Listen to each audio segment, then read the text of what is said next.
सभी लोगों को जय मसीह की। तो मेरे प्रिय मसीह लोग, आज हम फिर से एक परमेश्वर का नया वचन लेकर आया हूं आप सभी के बीच में। तो मैं आपसे कहता हूं कि अगर आपका विश्वास परमेश्वर पर है, आप चाहते हो कि परमेश्वर आपकी प्रार्थना को सुने, आपकी सहायता करे, आपकी मदद करे, तुम्हारा हर काम पूरा करे, तो आपको परमेश्वर पर भरोसा रखना पड़ेगा। कैसे आपको परमेश्वर पर भरोसा रखने हैं, हम आपको वचन के द्वारा बताएंगे वीडियो में कि परमेश्वर पर आपको कैसे भरोसा रखनी है, कैसे विश्वास रखनी है। कितने लोग, कितने विश्वासी हैं कि परमेश्वर को मानते तो हैं लेकिन दिल से नहीं मानते। उनका भरोसा कम रहता है, विश्वास उनका कम रहता है। तो जो व्यक्ति दो नाव पे चलेगा वो तो गिरेगा ही, ना इधर का रहेगा ना उधर का रहेगा, वो बीच में गिरेगा। तो मैं आपसे कह रहा हूं कि दो नाव से आपको उतरना है, किसी एक नाव पे चलना है। अगर आप एक नाव पे चलोगे तो परमेश्वर तुम्हें जीवन की ऊंचाइयों पर ले जाएगा, तुम्हारे जीवन में कोई भी कमी नहीं आने देगा, तुम्हें हर संकट से, हर पाप से बचाएगा और तुम्हारी हर इच्छा को पूरी करेगा। मैं तुमसे सच कहता हूं, ये परमेश्वर का वचन है।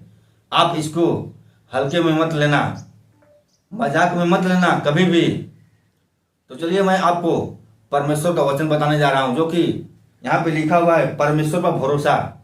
अगर आपका विश्वास परमेश्वर पर है, भरोसा है, तो इस वीडियो को आप एंड तक जरूर देखिएगा, क्योंकि परमेश्वर आप सभी को आशीष देगा और विश्वास में आगे बढ़ाएगा। अगर आपका विश्वास, भरोसा परमेश्वर पर है तब।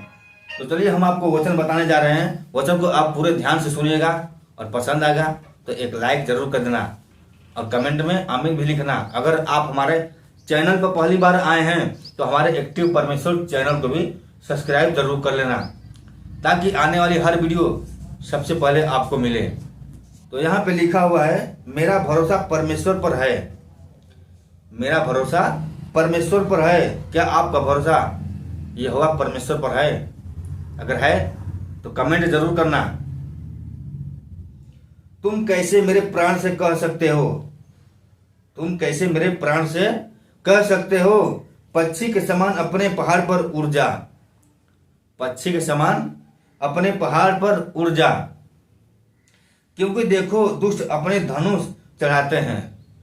क्योंकि जो दुष्ट लोग होते हैं वो अपने धनुष चढ़ाते हैं और अपने तीर धनुष की डोरी पर रखते हैं। अपने जो तीर होता है, तीर को अपने धनुष पर रखते हैं कि सीधे मन वालों पर अंधियारों में तीर चलाएं, कि सीधे मन वालों और अंधियारों पर तीर चलाएं।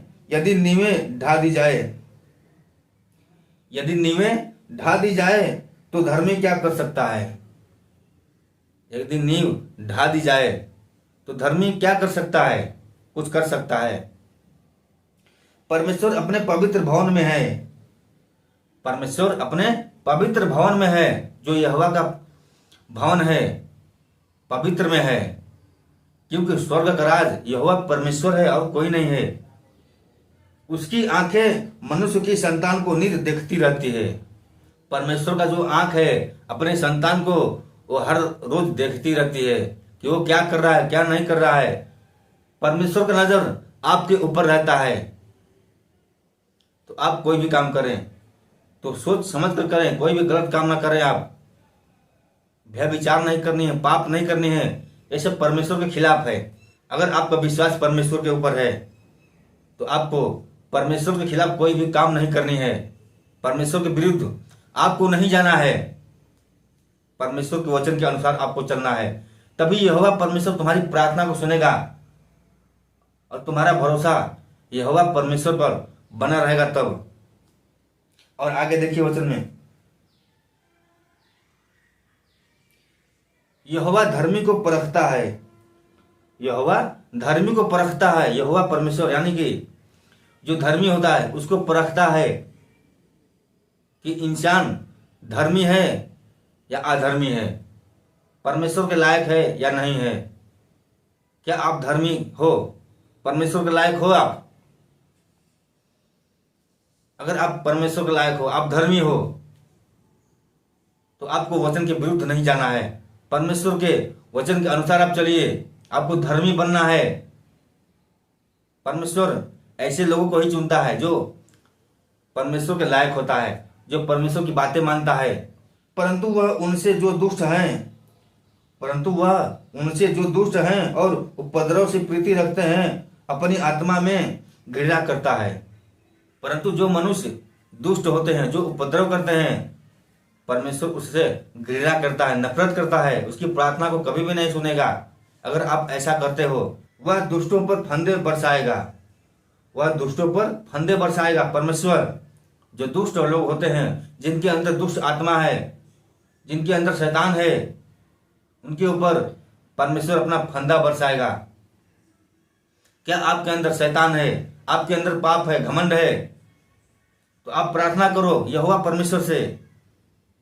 परमेश्वर तुम्हारी हर गलती को माफ कर देगा, हर पाप को तुम्हारे माफ कर देगा यहोवा परमेश्वर, इसी जन्म में, इसी जीवन में। अगर आप शैतान से दूर होना चाहते हो, तुम चाहते हो कि परमेश्वर तुम्हारी प्रार्थना को सुने, तुम परमेश्वर के निकट रहो, परमेश्वर तुम्हारे निकट रहे, पवित्र आत्मा तुमसे बात करे, तो तुम परमेश्वर के वचन के अनुसार चलो, परमेश्वर की बात मानो, उसकी हर प्रार्थना को सुनो। तुम अपने अंदर से बुराइयां खत्म कर दो। जो तुम्हारे मन में पाप चल रहा है, जो बुराइयां चल रही है, उसको निकाल कर फेंक दो। क्योंकि उसी की वजह से, जिसके मन में पाप चलता है, जिसके मन में व्यभिचार आता है, उसकी प्रार्थना परमेश्वर कभी भी नहीं सुनता है। और आगे देखिए वचन में, आग और गंधक और प्रचंड लू उनके कटोरों में बांट दी जाएगी।